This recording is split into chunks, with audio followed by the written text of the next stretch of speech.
when I was 15, my dad got me a guitar for Christmas.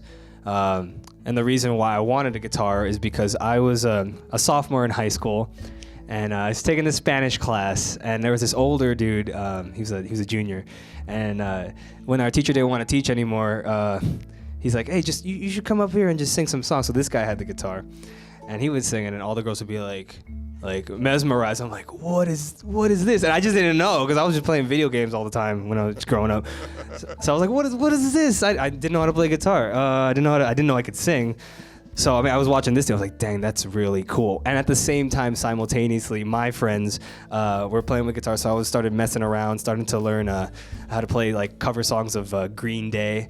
And then it built from there. I was like, hey, Mom, Dad, can I get a guitar? And they got it for me. And they're like, okay, you're gonna have to pay us back for this, in the long run if you want to do this professionally. And now I'm here. I mean, it took a long time from MySpace. You guys remember MySpace? Oh. Yeah, MySpace. That ancient thing that's still there. Yeah.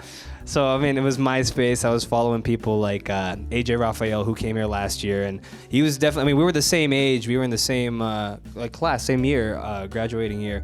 But I looked up to him. I was like, dude, there's this Filipino-American kid that's just writing his own songs, and he's putting it out there on MySpace, and he's like on the top charts on the independent list. Like, I don't know if you guys remember, there were like 3 sections, and he was on the independent. He was always there. I was like, this kid's so good, and his music's good. So I kind of fed off of that, and I'm like, I want to do this, and I got inspired. I'm like, maybe there's a chance that I could do this. And then when I started doing it, YouTube started popping off a little bit, and then I found out about putting videos on YouTube because of my dad, which is weird. And he was like, you should put your stuff on YouTube because kids like AJ Raphael are doing it. I'm like, Dad, how'd you find this out? He's like, I have a lot of time. Okay. But he's a Filipino dad. But a lot of time. Yeah, so I mean, I put my stuff on YouTube, and I was like, this could get really bad feedback. Anyone could say what they want. There's a lot of anonymity. You could have different screen names, and so I mean, I got great feedback. I mean, there were 1 or 2. 48 million hits on this. Yeah, I mean, it took a while. It took like maybe 3 or 4 years to get to that point. But it was just like I was doing it for fun, Like if you look at some of my first videos in 2008, I don't know. It doesn't look like I planned anything. I was just like a train wreck. But luckily, I had a lot of support from my friends and family. A lot of support from you guys, and it's something that like. I compared it to like, I just don't want to. I worked at In-N-Out. You guys know In-N-Out. Are you guys familiar with that? I worked there for a year and a half, like, sweeping the bathrooms, cleaning everything. I'm like, I mean, I love this place. Not bagging on them. They're great. They're a great company. But I'm like, I don't want to do this for the rest of my life. So, if I'm going to make this music thing happen, it has to be now. And the person I had to convince was my mom to really go through with it. So she made me a deal. She's like, you got to finish college first and, do music on the side. And then if it keeps going, then you can keep pursuing music after college. So then I was lucky that YouTube came up when I was in college. Like, oh, maybe I should try the music program over there. But to do the music program, you had to know how to play 2 instruments, like really, really well. And you had to be able to know how to read sheet music, which I had no idea. So I'm like, all right, well, that's a bust. So I was just basically wandering for the first 2 years at UC Irvine. I was undeclared, and I was still doing the music thing on the side, doing my cover videos in my dorm room, and then this little niche, this little community started building up at UC Irvine because a lot of the UC Irvine's known for its business school or its science school, and the sciences and everything, but not for its art and its music. And this whole little subculture of artists started, popping up on YouTube. And I'm like, oh, there's this whole nother thing. Like Clara C. I don't know if you guys are familiar with her, but she went to UCI the same time I was. So I met her through there. I met a filmmaker named Scott Yoshimoto. It was just everyone upcoming that was studying either business, science, psychology, or like public health. Like that would be their major, but then still doing these things on the side. And then we just kind of started working together, and it became this thing. And we threw... my junior year of college, we threw this benefit concert called Harmony for the Heart. And that's when it got me thinking like, oh, you can spread awareness about different diseases as well as play music and use that to your advantage. I'm like, okay. So that's when I became a public health policy major and still doing music. And, Yeah, I graduated, thank God, in 4 years. My mom gave me 4 years. She's like, if you go 5 years, I'm not paying for your college. And then, so luckily, I was forced to do it. I gotta pass, damn it. Yeah, but I did it. High school was a lot better for me. College was tough. But I got through it, and now I'm doing music for a living, and I'm super thankful. And I'm kind of just like, we're all wanderers. We're all wandering, but with like some sort of vision. And right now, I'm in this place where I'm like, I like doing music. I don't want to, do sweep bathrooms and in and out for the rest of my life. So I'm going to keep doing music, and it's working right now. And the way I always looked at it was the fact that, until up to this point, but before, my view was always like, I'm Asian American. And this is awesome because on YouTube, Asian Americans had their own little thing. And when YouTube started popping off, Asian Americans were kind of like the big thing. And it was just, they would have concerts just because you were Asian American, you were put on these concerts. So I thought of it as a privilege. I was like, dang. Thank God I'm Asian American, because if I was like some just a different ethnic background, I probably wouldn't have gotten on this show, because there were a lot of cultural shows that were bringing me to their colleges. So I looked at it as a positive. The negative now that I'm seeing, that I've been in it longer, is that a lot of major record labels and branding, they look at you, and before they see anything that you do, all the content that you make, they look at you and they see if they can package you. And that's, I guess, the difficult part for me. They're like, okay, well, you're Asian American. What will, the rest of middle America think, because they're not as open-minded. They're easing up a lot now because we talked about it fresh off the boat and stuff like that. But in the music sense, it's kind of been hard to break through that to get to mainstream. But I'm totally happy with where I'm at. I still get to do music for a living, and it's kind of almost better to be just an independent. And when I first started, it was all about, I was like the super most lovey-dovey guy in the world. Like I grew up on Disney movies, and I had that whole princess, the happily ever after. That was embedded in my mind. So, so you could, a lot of my first songs that I wrote were very kind of like a little bit too cute. It's just like, oh God. But I learned, I listened to a lot of different types of music, and you can talk about love in different ways, metaphorically, and I started to really hone in on the craft and how people, do melodies and really use the words, and instead of just saying like in my heart all the time, just kind of like, yeah. So there's that, and recently I started doing a little exercise where I would pick a topic, like I wrote the song that's going to be on my new EP. It's called Magnetize. I'm like, all right. I was looking around and there's like magnets for some reason. So I was like, all right, magnetize. And I'm like, how am I going to write a song about this? How do I make this metaphorically into some sort of real, relatable life thing? And I was like, okay, magnetize, opposites attract. Okay. And then I just started building off of that. So I challenged myself in that aspect. But a lot of the times it just comes out, the most, the best songs for me would be the ones that just come out in like one sitting, and you're sitting there and you're like, okay, well, that was really easy to write because it came from like right here. But the fun ones are the ones when you really think about it and try to structure it, When I was a senior in high school, when I was 17, I wasn't familiar with the whole YouTube MySpace thing. So, I had a MySpace, but I didn't put music on it because I didn't have the gear to do it, to record the songs. So I was like, okay, I'm going to do the traditional route, perform at LA clubs. And the way these clubs worked was they would give you a certain amount of tickets, like 50 to 80 tickets. And they're like, okay, sell these to your family and friends, and then you'll be able to play at this venue. And if you don't sell it, then you have to cover the difference with your own, paying out of your pocket. So they called it pay to play.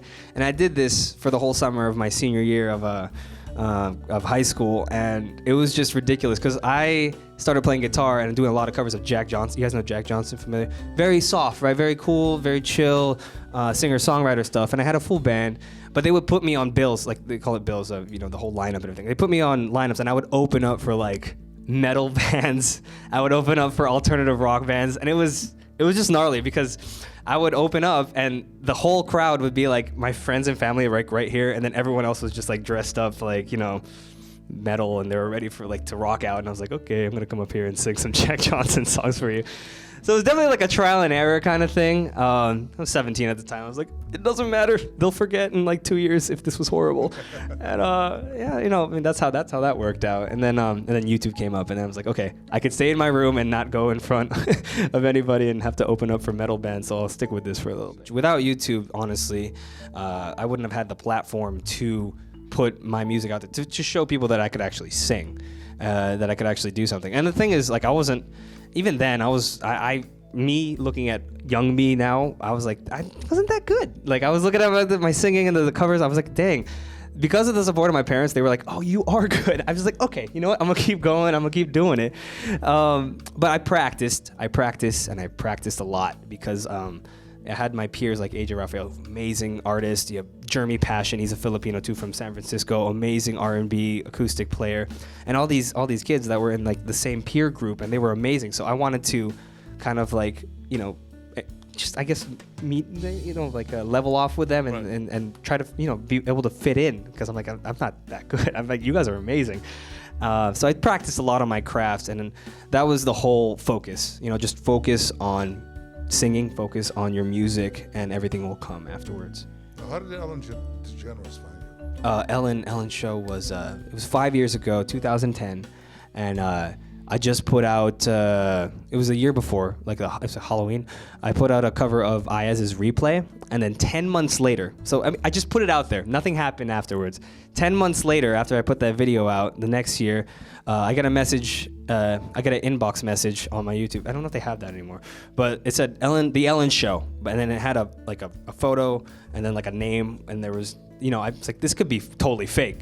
They're like, we're a producer from The Ellen Show, and here's our number, and we saw your video, and we would like to possibly have you on. I'm like, is this person trying to kill me, or I'm like, are they trying to get my number and then find where I live and then kill me? I don't know. It's weird. My head went that way. But I called it anyways, and then we kept going through with it, and I started to get a little bit more validation from it. They sent paperwork, and then in a span of 2 to 3 days, they had me on, and I was just blown away that it was like something that, it was one of the coolest things I've ever been a part of. Yeah, it was crazy.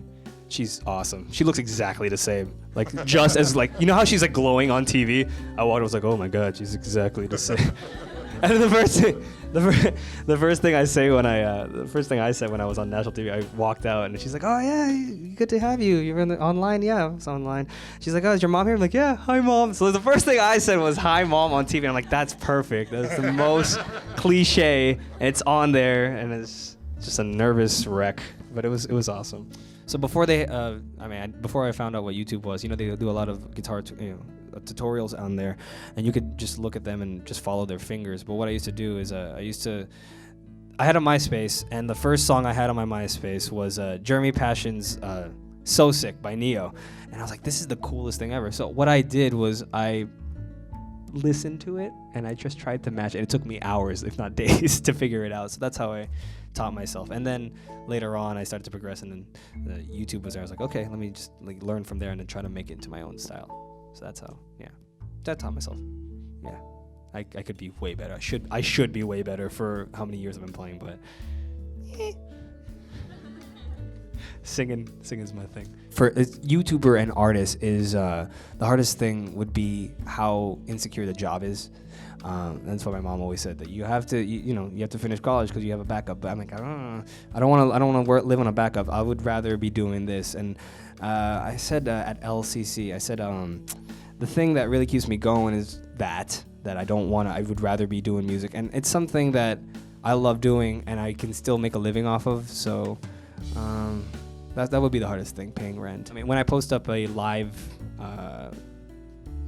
recording of my own original song, it just does the standard YouTube licensing, and it's already copywritten from that because it has the date stamped, and it has your name and it's you and on there, and everything's on there. So that's how it works. I mean, other than that, what I used to do for copywriting, I did the old man copyright, or the poor man, not old man, the poor man copyright, where I would record all my songs like on my phone on a flip phone, like the Razor, and back then, yeah. And then I would put that on a CD, put it on my computer, burn it onto a CD, put the lyrics in there with the package, mail it to myself, and not open it. And that would be the whole a poor man copyright. But otherwise, you would have to go to like a lawyer to patent everything. I think it's really expensive. So the poor man's the way to go. $5. Or just upload it on YouTube free. There you go. Yeah. One of the questions yesterday that was like formulated for this whole talk was, how do you deal with like branding deals, and what are your experiences with it? And I haven't dealt with any companies for branding until this year, and I worked with Verizon because I had a friend that I met through a lot of the shows I was doing. They gave me a GoPro because they said they put a GoPro on website. It's a new product they had, and they're like, would you like to put, we'll give you a budget, you can make a music video. So I'm like, okay, let's do it. That's my girlfriend from high school. I told him last time too, we have a video still up on YouTube that we made using GarageBand and iMovie, and it's me and her too. It's back in 2008. If you guys can find it, that's a treasure hunt. It's horrible. It's the same thing. It's the same concept. We're on the beach, but I worked with one of my friends. Clara C's husband is a music director, a video director, and he put this whole thing together, this whole concept of me kind of in the dream world. It was, the whole thing was done green screen, and then like this was what I wanted to do. And I'm like, okay, how can we integrate the camera into the video without me looking like a total creep? So this is how we did it. It still looks a little creepy. Like I'm still like following her, and we don't know if I'm like going out with her or not. So, but yeah. So I mean, that's what, you know, that's behind this. And this is the first time. That looks ridiculous. Like we got a trainer. We put the bike on the treadmill, and I was just biking there, like, and we did the whole song. I had to sing it while he's moving the camera. I'm like, do I need to do anything else? So if you look, a lot of the time I'm like doing this with my hands. I'm like, nobody rides a bike like that. And she doesn't know how to really ride a bike either, so she's about to hit something. That's why she's laughing. And then this is the part where they're like, okay, we have one shot. It's golden hour, and you got to do your Kanye West thing. So I'm like, all right. I mean, this is not really a Kanye West-esque song. See, look at it. See, what is that? I hate it, but it was all we had. So I could keep going. How it was really good. It's really well put together. He did a great job on it. I was very happy with it. We did it. It also taught me with branding, working with companies for branding. They give you a very limited time. They're like, okay, here's your budget. This is what you need to put on there, and then do it your own creative way. And we had like maybe 2 weeks to 3 weeks to do it, and to think of it and go through the whole thing, storyboard. And I still had to record the song. I haven't done that, so it was only written, swinging back and forth sideways. That was fun. What else was there? Yes, I mean that's okay. That's it. That's the video, and that's that. And he gets the girl. Yeah, we're good. And then the ocean. Okay, and that's how that usually comes around. But the hardest thing right now, I guess another thing that I would say that I've experienced that's a little bit more difficult now with the branding thing is just how do I integrate that? Because I mean. As artists, as independent artists, like people like me, AJ Raphael, Jason Chen, we have to still do this to make a living. So there has to be some sort of advertisement, collaborations that we need to do. So we have to be very picky about how we do that, because you see an ad on Instagram and everyone goes, screw this, like I don't want this on my feed. So it's a very fine line to dabble with. But if it's something that you believe in, like the GoPro is awesome. Like used it for the dolphins and stuff, and. Yeah, that's how that works.